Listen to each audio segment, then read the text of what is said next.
Okay, good morning, everybody. It's great to see all of you on today for our latest Espresso with Carlo. As you know, we started this series back in April once the universe had shut down, and we decided that we would bring to our members some important items that and individuals that we wanted to hear from. As we look to 2021, many of our members kept saying, who's running for mayor? Who's running for controller? We're so confused.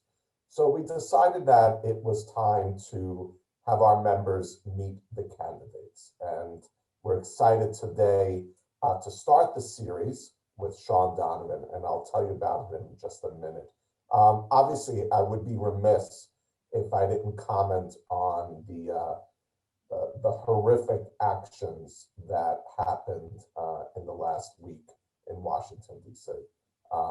Obviously, this is not who we are as a society. It's certainly not who we are as a nation. It's nothing that America should ever have to deal with. And I want to personally thank our two U.S. senators, Senator Schumer, soon-to-be Majority Leader Schumer, and Senator Gillibrand, and the entire congressional delegation for standing up for New York values. And we're thankful for their safety. I can tell you, I was on the phone texting with many of our congressional members as the action was occurring, and it was not a pretty picture. So we keep them in our prayers. We keep America in our prayers, and we're excited for the future and what it will bring to New York City and New York State.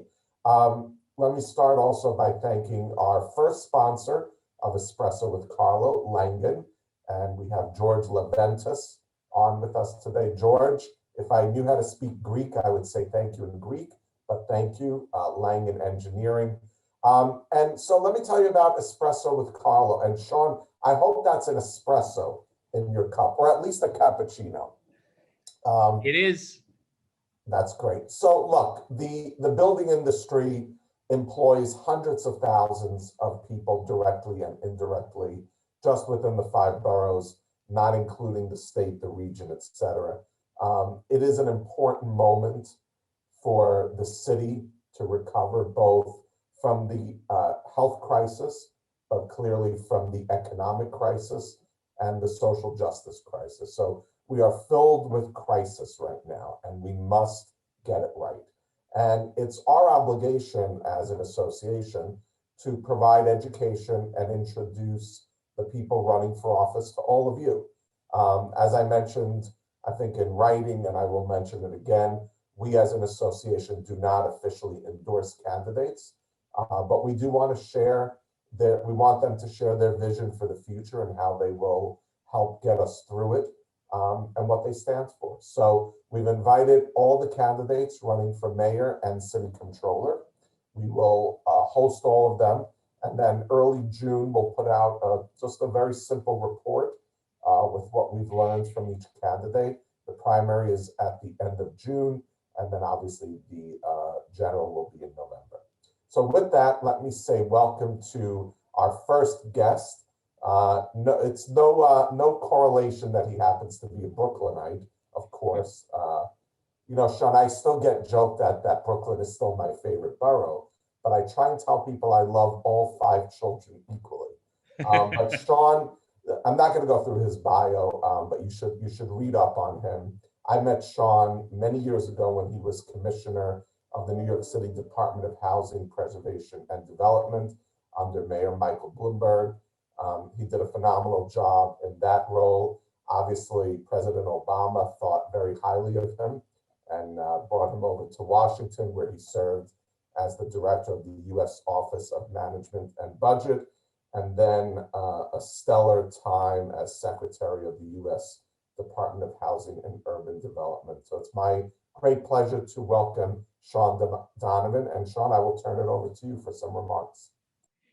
Thanks, Carlo. It is so great to see you. Brooklyn in the house, but we do love all our 5 children equally. I agree.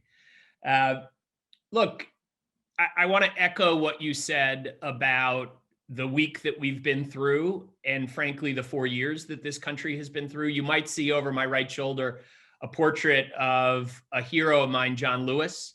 I first met John Lewis 30 years ago this year as a student when I was retracing the route of the Freedom Rides, and his words about voting being the most powerful nonviolent tool in our democracy were echoing through my head with joy on Tuesday night and with horror on Wednesday night. And Carlo, I just want to thank you for raising it and reminding everyone that this is not who we should be as a country. And so thank you for starting with that.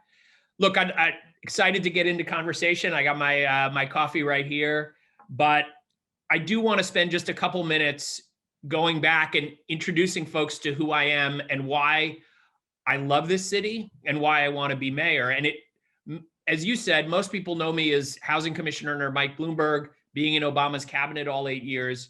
What they probably don't know is that I'm the grandson of a builder, and I've been a builder myself my whole career. What I mean by that is, you know, my grandfather was one of 10 poor Irish kids who grew up on the south side of London. He worked the docks as a teenager.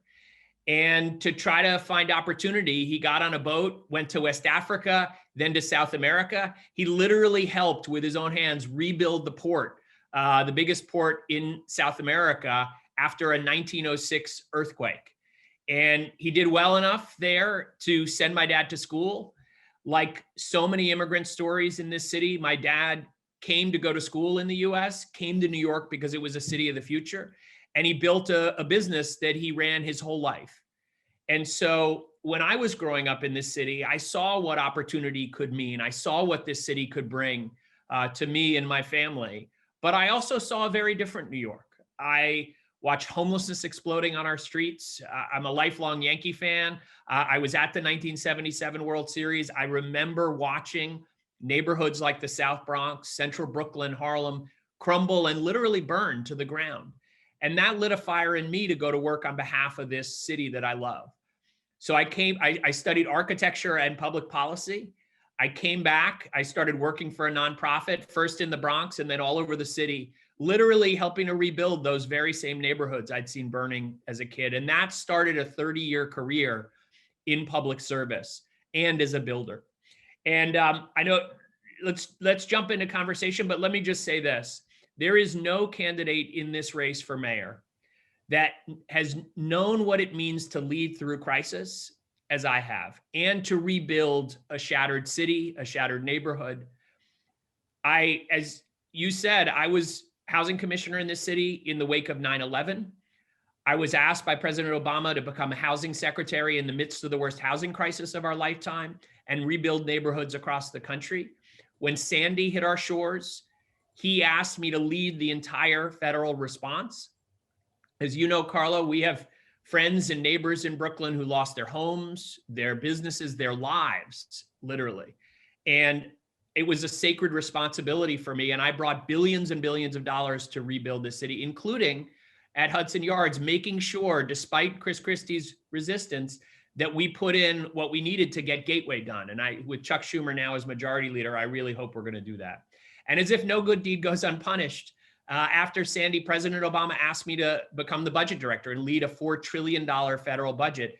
3 weeks in, Ebola emerged. And I was in the Situation Room with Dr. Fauci, with all of our military leaders, with President Obama, Vice President Biden, and went to work making sure that a global health threat didn't become a pandemic that cost tens of thousands of New Yorkers their lives.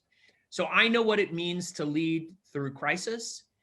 I'm the only candidate in this race that can go to work in Washington and get the help that we need to rebuild our infrastructure, to make this a city that builds once again. And in fact, I was working just a few months ago, helping shape incoming President Biden's $2 trillion infrastructure plan, and working with members of Congress last month to make sure that the MTA and other aid would come to this city. So I think I'm a unique candidate in my leadership through crisis, and a unique candidate to bring New York City that help it desperately needs to become a city that builds again. So Thank you for having me. Thank you, It's great Shaun. to be with you. Thank you. And I have to just uh, attest to your work post Sandy. I had just started as the president of the Brooklyn Chamber a few weeks before, I and remember. thinking all was going to be great in my first few months, and then Sandy hit, and then we dealt with crisis, particularly in Coney Island and Red Hook and Gerritsen Beach. I'm just talking about Brooklyn, obviously, and what your team did from Washington and you leading it was tremendous. So thank you. I know it Thank you, saved a Carlo. lot of. Look, you mentioned so many things. We could talk about a million things, but we're going to focus on building and investing and recreating what New York looks like. Infrastructure happens to be, I think, at the top of our agenda, at least moving forward. Tell us a little bit about how you see the state of our infrastructure and what you think you as mayor working with the Biden administration can do. I mean, we know that our public transportation is in need of federal money. I think there is nothing more important for New York than the MTA being solvent and growing and having its capital plan moving forward. But education and resiliency and open space, NYCHA, I mean, there's so much. Tell us a little bit about your vision for infrastructure and planning and development. Absolutely, Carlo. And look, I said it before, you mentioned it just now. We know that we're not going to become a city that builds again, much less the city that has the best infrastructure in the world without help from Washington, D.C. And with the events of last week, obviously we're mourning this threat to our democracy. But we should also remember that we're going to have a Democratic Senate and Chuck Schumer as our majority leader. And with President Biden in office, who I know from deeply personal experience, I sat side by side with him in the Situation Room in the Oval Office through the Great Recession. And we invested not just in keeping people in their homes, but in infrastructure, in the Recovery Act. He cares deeply about infrastructure and transit. I think there is a huge opportunity to finally get the help that we deserve from Washington. And again, there is no one in this race that has the relationships, both in the incoming administration as well as in Congress, that can get us the help that we need. Think about this, Carlo. Every year, New York sends $26.5 billion more to Washington than we get back in services. It is time we have a mayor who finally, in our moment of need in this city, gets us what we need to rebuild. So that's first. Second, I think we should remember that this is a moment where it can't just be with federal help. At a time we're going to be facing an unprecedented budget deficit in the city and the state, we're going to need to find really creative ways to invest at the local level and the state level. And I think that's another unique qualification that I bring. I managed the $4 trillion federal budget. We were able to bring down the deficit faster than any time since World War II, while at the same time making big investments in infrastructure, in housing, in healthcare. And so this is not talk to me. I've walked this walk and I've done what we need to do. And just to be very specific, you'll remember in the Bloomberg administration, we found very creative ways to harness private development and the power of building in this city to build infrastructure. The number 7 line extension was built using an innovative mechanism I helped develop in our zoning code.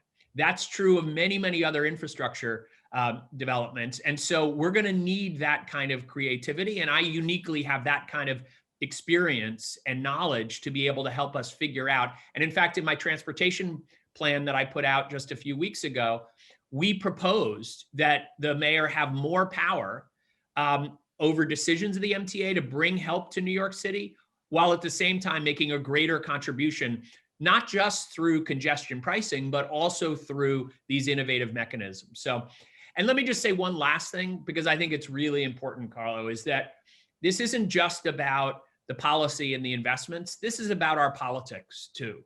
one of the reasons I'm running is that we have become a city that demonizes and divides the private sector from the rest of us. We've become a city where we have a mayor who makes sure that politics come before progress. And what we need is a mayor who can actually bring together the private sector, community organizations, repair the civic fabric of this city, and create a pro-growth coalition for what I call equitable growth. And I just want to remind you, I'm sure you remember this, a good example of my ability to do this. You remember when we announced Atlantic Yards with Mayor Bloomberg? Do I remember Atlantic Yards? Well, you might remember that Bertha Lewis, the legendary progressive activist, kissed Mike Bloomberg on the lips to celebrate that. For me, that's emblematic of the kind of partnerships that I've built over the years to bring together progressive groups around this city with the private sector, with the public sector, for a pro-growth coalition. We can't have another Amazon. We can't have another industry city. We need a mayor who has credibility with progressives, as I do, but can bring the private sector to the table and build the kind of partnerships that we need. Because ultimately, this is a moment where we need the jobs, and we need to bring the unions to the table. We need to bring everyone to the table and create the kind of family-sustaining jobs that can rebuild this city and make us the greatest city in the world once again. Well, we certainly agree with that assessment. I think, when you look at our membership, which is very diverse, our members are building New York. They're building housing and schools and roads and infrastructure and hospitals, universities, broadband, sewers. I mean, you name it, we build it.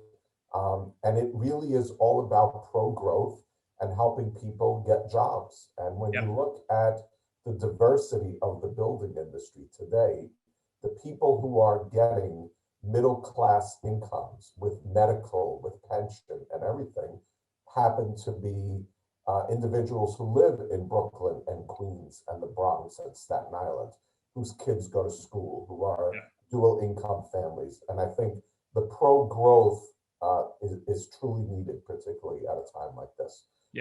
One of the things the mayor clearly holds huge power over is shaping the capital budget. And we've had some great successes with the capital budget under the current mayor, and also some not great ones. Give us a sense of how you would prioritize spending if you're mayor with the capital budget, and how it would look to you and how it would feel to you. Yeah. It's a great question, Carlo. And first, I'd start with something I said a moment ago, which is no one in this race has managed a $4 trillion federal budget like me. No one brings the experience of how to actually get this done the way that I do. And so this is, you don't have to trust me on this. Look at my record. The key for me, particularly as a kid who grew up in this city and watched the city fall apart because we stopped investing in building, we stopped investing in quality of life, is that we've got to be relentless in making our government more efficient, particularly on the expense side, so that we get our budget deficit under control. We can't tax our way out of this. I think everybody's got to pay their fair share, but we can't regulate our way out of this. And we can't borrow our way out of this. We've got to make the city government more efficient with new technology, making it an innovative government again, the way we started to under Mike Bloomberg. But that means we have to clear room in the expense budget for the capital that we need to invest. And let's remember that while this is a moment of real fiscal peril for the city, it is also a moment of the lowest interest rates of our lifetime. And the year-to-year cost of capital is lower than it's been in our lifetimes. And that means this is actually a really good moment to make good use of the capital budget. Obviously, we've got to get help from Washington on that. And I as I said, I helped put together President Biden's $2 trillion infrastructure plan. we also need city investments, and we need a mayor who can work effectively with our governor and with the state. You know, like you, I have kids. My boys are a little older than yours now. They're 21 and 18. But I think it's an insult to my boys. I remember, you know, watching them play in the sandbox here in my neighborhood in Brooklyn. And people say, oh, watching our mayor and our governor fight is like two toddlers in the sandbox. That's an insult to toddlers. If my boys had behaved that way in the sandbox, they would have been in big trouble. And again, this is not something you have to trust me on. I've worked with Andrew Cuomo side by side to get things done. My first job in public service was for Andrew Cuomo at HUD. When Sandy hit, I went to work with him side by side to make the investments that we needed. We worked incredibly effectively together. And we need a mayor who can go to the governor, go to the assembly, go to the state senate, and get things done and get the investments we need on the state side as well. And then I won't repeat myself, but we also need a creative mayor who can harness the energy and growth of this city for infrastructure investment, just like we did in the Bloomberg administration to build the number 7 extension and all the other. Think about the physical investment that happened in this city. We transformed the waterfront, parks, roads, schools. The building was the greatest that it's been in generations in New York City. That's the kind of spirit we need to bring back to this city. We agree. And I must say that the governor deserves great credit for really spearheading a massive infrastructure program across the state. Yep. You're so right, Carlo. Just even what he's doing on wind power is a huge opportunity.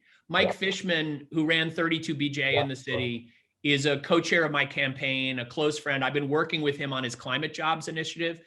Wind is a huge opportunity, and Andrew has been such a leader on that, both to create the kind of green revolution we need in the city, but also to create great paying union jobs that we could bring to New York City. I have a proposal to bring the port, where we would bring in those giant turbines, put them together, ship them out into the ocean off Long Island, and get those jobs right here in New York City.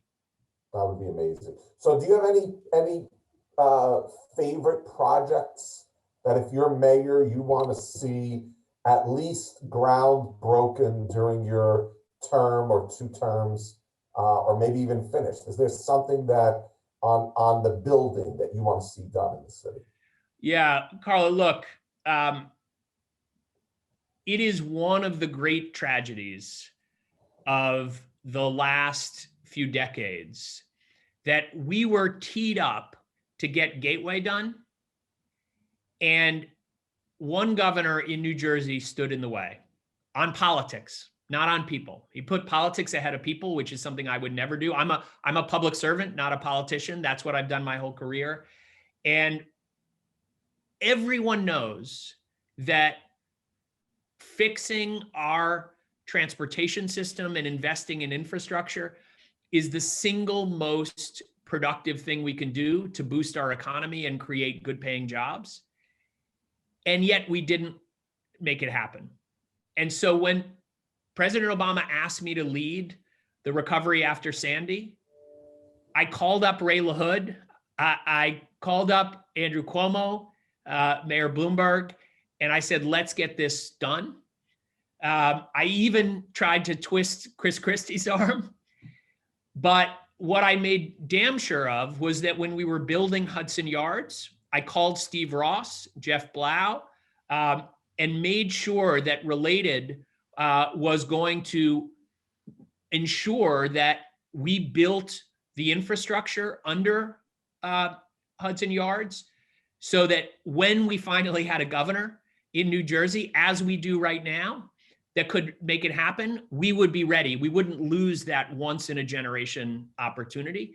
And so in the $60 billion that I got from Congress to help our recovery from Sandy and delivered to New York faster than in any other disaster in the history of the country, I personally made sure with Ray LaHood and Anthony Fox that money was there. and that we built that. And I can't tell you the number of times I was on the phone with Related, with others, to make sure that could happen. So there are lots of important projects in this city, but that's one that absolutely needs to happen. Let me just say one other thing, Carlo. When I went and formally launched my campaign last month, I went to the South Bronx. Sorry, I'm a Brooklynite. I raised my kids here, but I went because I'm also really proud of another project I want to mention, which is called Via Verde. And Via Verde is the most beautiful, the most sustainable, the healthiest affordable housing in this country. People said I couldn't get it done. I built a worldwide design competition for architects and brought them together, partnered them with the local community, and we designed Via Verde through that process. And now it stands in the South Bronx as a model to what can be done. Ruben Diaz Jr., who you know is the borough president and is a pro-growth borough president, when we cut the ribbon on it, he said, "Let it now be heard that where the South Bronx was once burning, we are now building gardens in the sky." And he was talking about the vegetable gardens and the fruit trees that are growing on the roof there. It is the model for what affordable housing can be with the right leadership. And those are also, we need big projects like Gateway. We also need thousands and thousands of smaller projects across this city to build affordable housing and to build the kind of homes that New Yorkers deserve. Affordable, but also beautiful and healthy. And that's the kind of New York that I am committed to. You know, I like to often say people think public service is the art of the possible. I like to think of it as the art of the nearly impossible. And those are the kinds of things I've gotten done in my career. That's amazing. You know what?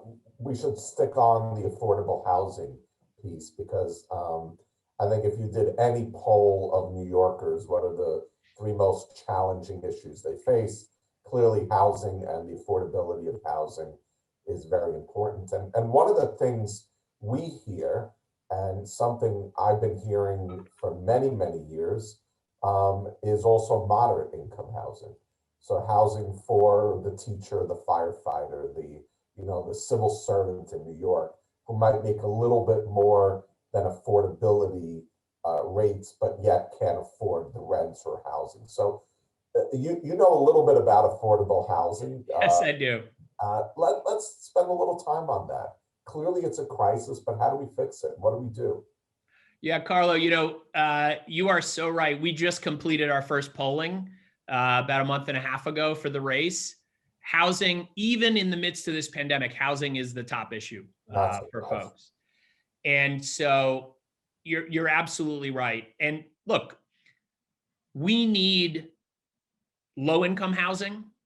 We need housing that's affordable to the very lowest income New Yorkers. One of the big areas that I will make sure finally gets solved is our public housing in New York City.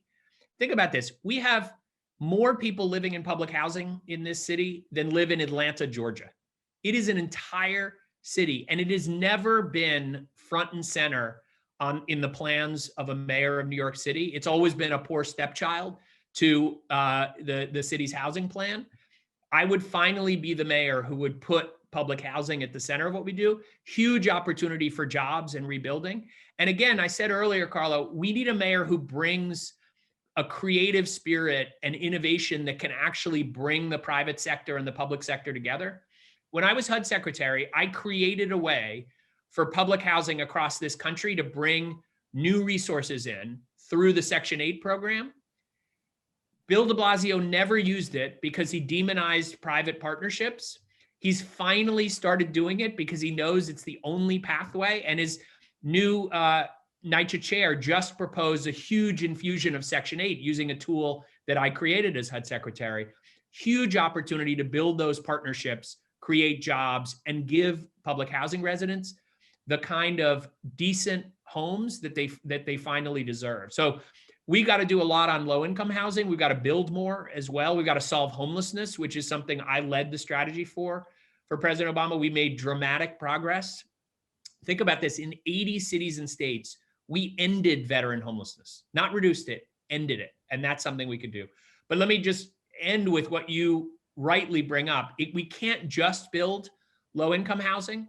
We also have to build moderate income housing. We've got to build home ownership, because as people are worried about gentrification, buying a home and benefiting from the increases in values is something that I've done my whole career. It's a really important part of the equation that I think Mayor de Blasio has left behind. But we also have to build more affordable rental housing for middle income folks as well. And that's going to take federal resources. Can't be used for that. You have to be low income to get those federal resources. I know that all too well. So we're going to have really creative use of the city's tools, our land, our housing finance agency, the kind of zoning tools that I created when I was housing commissioner here. And for me, the best example of this is when we didn't get the Olympics. Mayor Bloomberg, Dan Doctoroff were deeply disappointed.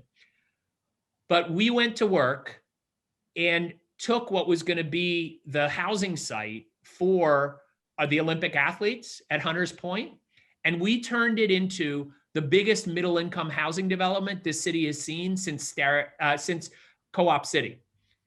And that is coming up now. You can see it on the waterfront, right at the intersection of Brooklyn and Queens, at Newtown Creek. And that's going to be a monument to what you can do with creative, innovative tools around middle income housing. And it's desperately something we need, because look, all of us, you feel this way, I do. We all want to leave our kids a better life and better opportunity. We want them to be able to stay here and raise their kids here. And if we don't have more affordable housing for low income and middle income, we're never going to be able to be that kind of New York. We agree. And, I think the public-private partnerships, particularly in today's world, will be so critical in getting New York moving forward. I mean, when I look at our board members, I see individuals who have built incredible companies who now have time to give back and want to give back. And it's not just us, right? It's individuals from across the business sector, from the partnership and revenue and other places that just want to give back. Yep. Let's sit them down and say, we got to get a building done for low-income New Yorkers. How do we get it built fast and green? And, so I think one of the things we're going to continue to push is bringing the private sector into the conversation, and not just to kind of give an opinion, but really to be part of the process. And I think that's critical. You're so right, Carlo. And look, and this isn't just true in City Hall right now. This is true of too many, I think, in the Democratic Party that are demonizing and dividing us and making the private sector the enemy. Look, this is personal to me. My dad came to this city as an immigrant. All he had was enough money to buy some stationery to start his company. And he was able to build a business here. He's not the enemy. The private sector is not the enemy. Government has to make sure that we are building for low income. And I also think part of this, Carlo, is we need to build an education system where every kid in this city, in public school, can see themselves in a job of the future, a job that will sustain their family, pay good benefits. So a big part of my platform, I released a big education platform last week. The centerpiece of it is creating real cradle to career opportunities. I would commit to making the biggest internship and apprenticeship program in the history of the city, working with unions to build those kind of jobs. I would ask the 100 CEOs of the biggest companies in New York in my first 100 days to make corporate commitments to hiring folks. And I'd use CUNY, one of the jewels of the public education system, to make sure that folks are ready, whether it's 2-year or 4-year degrees. We need to build those kind of partnerships. And I think part of what that will do is to restore faith in the public-private partnerships that you're talking about. And finally, kids will be able to see that an Amazon coming or an industry city coming will benefit them and their communities. And I think that's a critical part of solving the political problem we have in New York too.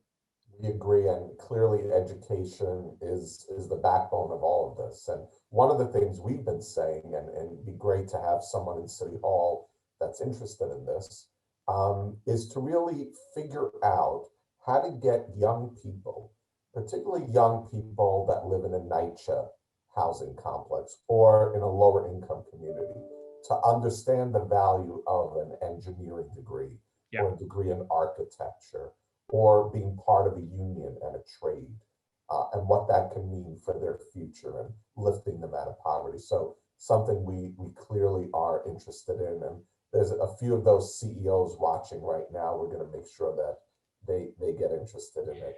Well, I hope our brothers in labor are watching too. I'll say Vinny Alvarez, Gary LaBarbera, all the building trades have been real leaders,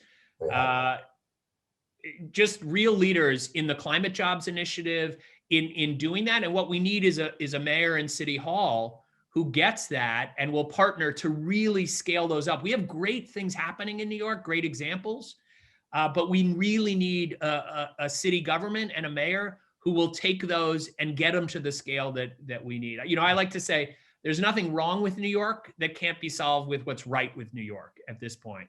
And in this moment of crisis, we can solve this problem. I'm with Seinfeld on this, Carlo. So am I. And I should add, both Vinny Alvarez and Gary LaBarbera are members of our board. And Gary I know they are. Executive committee. So let's talk a little bit about, we have 20 minutes left. By the way, if anyone has questions, you can write it in the Q&A and we'll try and get to it. Real estate, rezonings, you know, it's become a bad word in New York City. And, you know, we kind of think of it differently, that without rezonings, you don't spur development and create new housing and jobs and schools and waterfront spaces, et cetera. Give us a sense of your thoughts on the future of rezonings across the 5 boroughs. It's such an important question, Carlo. And look, I think there's a big picture problem here that I've talked about already, right? Which is, how do you create a political coalition for growth, for equitable growth? And I've talked about rebuilding partnerships with the private sector, how we change our school system so that every kid in every community can see themselves in those jobs. And I think that's part of the equation to change the political calculus. I think there's the makings of that right now, in a moment where we have depression level unemployment in too many communities, particularly Black and brown communities. Voices like Donovan Richards and Richie Torres and others are starting to stand up and say, no, we need these kind of partnerships. The question is, are we going to have a mayor who actually knows how to do that? And, you know, I gave you the example of Atlantic Yards, where we brought Bertha Lewis, about as progressive as they get in this city, with Mike Bloomberg, the private sector, and we made a commitment to one of the biggest building projects in generations in New York that took a little while. We had a recession, but is coming out of the ground and is, you know, I live walking distance from Barclays Center, right? I had so many neighbors that were saying, oh my God, are you for this? Now they tell me, oh, I love it. I can walk with my kids to see a Nets game. And so we have to make sure that we have a mayor who knows how to build those coalitions. And I've done that over and over again. Rezonings. When I started as housing commissioner, Acorn, the activist group, marched across the Brooklyn Bridge to protest me on my very first day as HPD commissioner. They were protesting against the Greenpoint Williamsburg rezoning. Huge opportunity for growth in this city. And I went to work. This is where I built my friendship with Bertha Lewis, with John Kest. I invited them to my living room here on Bergen Street. I live around the corner now. And we went to work building a partnership that brought progressive groups to the table. And they ended up being, instead of protesting against it, they were protesting for it. They were against the NIMBYs in their neighborhood and built a coalition that got that done. And so again, this is not talk to me. I've walked this walk. What we need is a mayor who's not going to demonize and divide us, but actually has the credentials, the history, and the credibility with progressive folks in this city, but also has the credibility with the private sector. And I think that's where I really am unique in this race, Carlo. I'm the guy who has worked on homelessness for 30 years and made dramatic progress.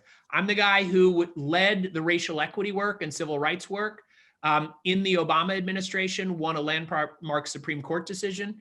I'm the guy who actually was the first cabinet secretary in history to endorse marriage equality. On climate change, on all these progressive issues, I've actually made progress, but I'm also a pro-growth, pro-equitable growth candidate. And I think there really isn't any other candidate that can bridge our divides between progressive New Yorkers and moderate New Yorkers, that can bring the private and public sectors together again in a way with community organizations like me. And I've done that over and over again. I did it in Villa Verde that I talked about in the South Bronx. I did it after Sandy with our Rebuild by Design effort that brought community organizations, public housing residents to the table. And as mayor, I could do that again. Sounds amazing. I want to go back to public-private partnerships because we have a couple of questions about that. And how do you envision the private sector really playing a bigger role? You look at a LaGuardia Airport redevelopment or a Moynihan Station redevelopment that just opened a few weeks ago. It was more than just the private sector was involved, but they had a piece of it. They put significant dollars into it. Give us a sense of what the Shaun Donovan vision is on Triple Ps. Yeah. Well, first, let's start at the big picture, Carlo, which is that obviously I believe in a strong government role. I'm a lifelong Democrat. I've seen the abuses that can happen when the private sector doesn't have the rules of the road and the enforcement that are needed to weed out bad actors. That's what happened in the mortgage crisis, right? We had millions of people across this country were losing their homes because we had some lenders who were willing to make loans they knew people couldn't afford on the day that they made them, right? And I went to work actually with Kamala Harris as a partner when she was state attorney general in California to hold those banks accountable and keep people in their homes. So I'm a believer that government has a role and has to create clear rules. But I'm also a big believer that government's not the best at doing everything. And there are plenty of examples around us of where government has, as an owner of housing, for example, in public housing, hasn't been the owner that it should be, has let too many residents of public housing live in terrible conditions. And so my guiding philosophy on this has always been government needs to set the rules of the road. Government needs to do the things that it is uniquely positioned to do, to provide the resources, the incentives and all that. But the private sector ought to be playing a role in what they're best at. And just to take a very specific example, this is why I created the opportunity as HUD secretary for housing authorities to bring in private partners and private dollars to rebuild, to manage effectively. All of that with clear rules of the road, that this housing has to be preserved as affordable forever, that residents need to have their rights, but to give the private sector a role. And look, I was out in the Rockaways the other day with public housing residents touring the first development in New York City to actually use these tools after a many-year delay by Mayor de Blasio. Seeing is believing, Carlo. Lives, homes have been transformed because of those kind of partnerships. And that is a unique skill that I bring in building those kind of partnerships that have started to transform public housing. I said earlier that I think we can have really innovative ways to bring new capital through the private sector to the table to build, like we did with the number 7 line, like we did with the High Line, like we did in the Greenpoint Williamsburg rezoning, over and over again, ways to invest in infrastructure that give the opportunity through tools like inclusionary zoning that allow people to build taller in exchange for putting in the kind of infrastructure that we need that would take years longer if the public sector was doing it alone. Those are the kinds of innovative partnerships that I think we need and that I've been part of. I also think one of the big areas in the midst of this pandemic that we need to think about a real public-private partnership, we ought to be the greatest city in the world on public health and biotech.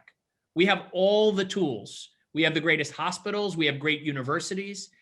Just like Mayor Bloomberg built Cornell Tech on Roosevelt Island to be a center for innovation around other kinds of technology jobs. We need a similar thing for biotech. And we ought to get we're a growing tech city. We could be the best tech city in the world. Why isn't it when you land at LaGuardia Airport or Newark Airport, at Kennedy Airport, you immediately have an app you can download and you know that New York City is safe.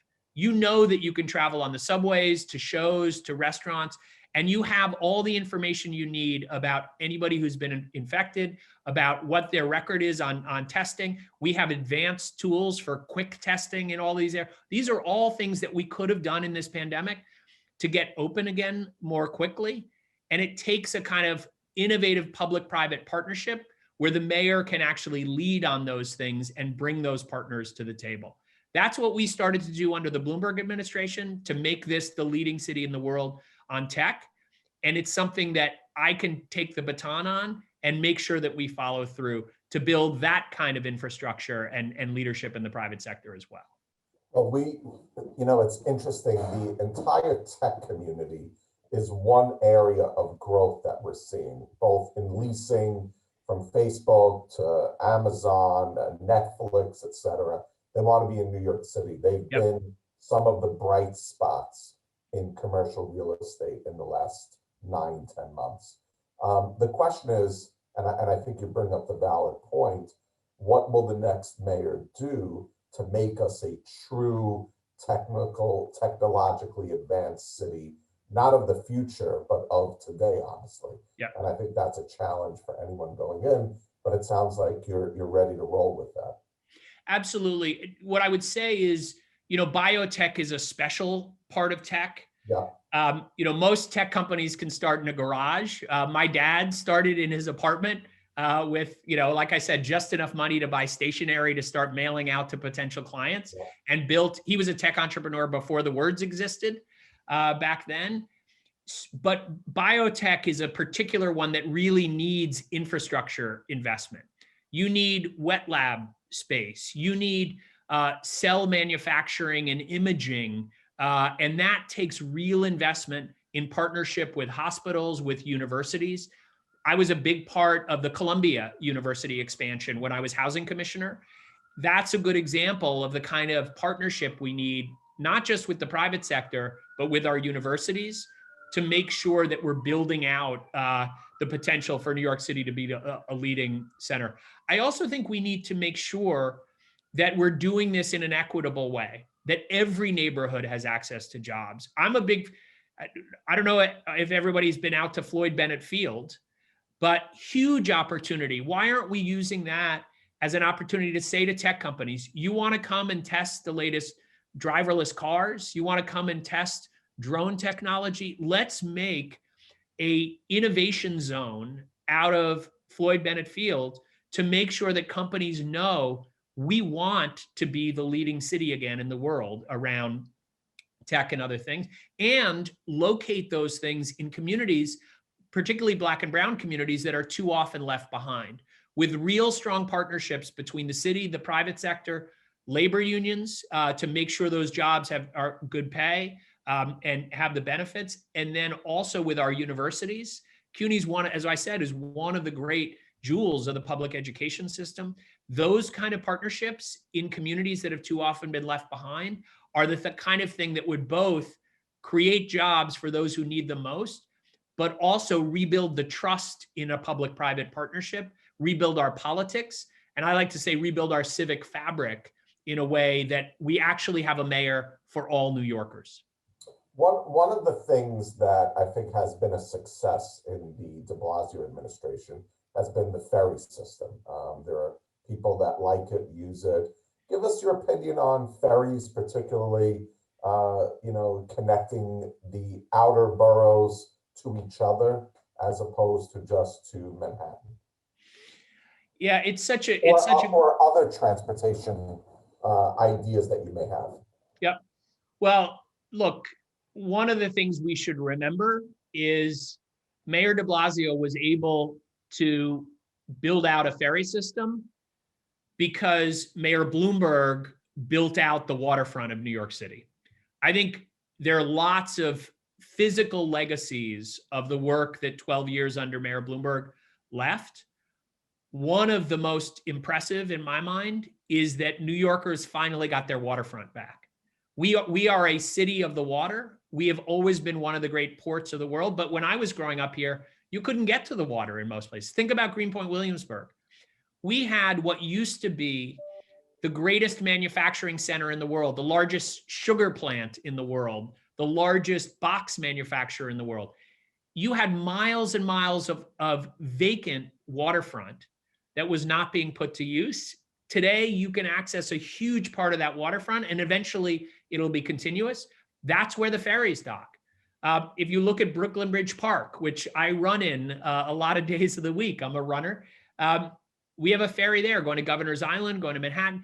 All of that opened up because we rebuilt the waterfront. And so that's a critical investment that we made. And ferries are a big opportunity to make sure that we're moving forward. I'm a big believer in that. You know what I'm also a big believer in though too, Carlo, is that we ought to have the most advanced bus rapid transit system in the world. And I will say, I am almost positive that I am the only mayoral candidate who's actually seen the single best bus rapid transit system in the world. It's in a small city in Brazil, and I've actually gone there. I've sat at the table with the mayor who created it. And one of the things that I think is unique about me is that I have worked with the best mayors across the country, even across the world, and would bring innovations. This is one of the things Mayor Bloomberg did. He made us a world city, a leader on climate, a leader on public health, because he built relationships and connections to learn what innovations are happening around the world. You know, I like to say, if they can do it there, we can do it here, only better. And that's something that New York ought to be the best in the world, but we ought to be borrowing and improving on innovations that are happening elsewhere. That's something that as mayor, I would be uniquely positioned to do. So examples of bus rapid transit.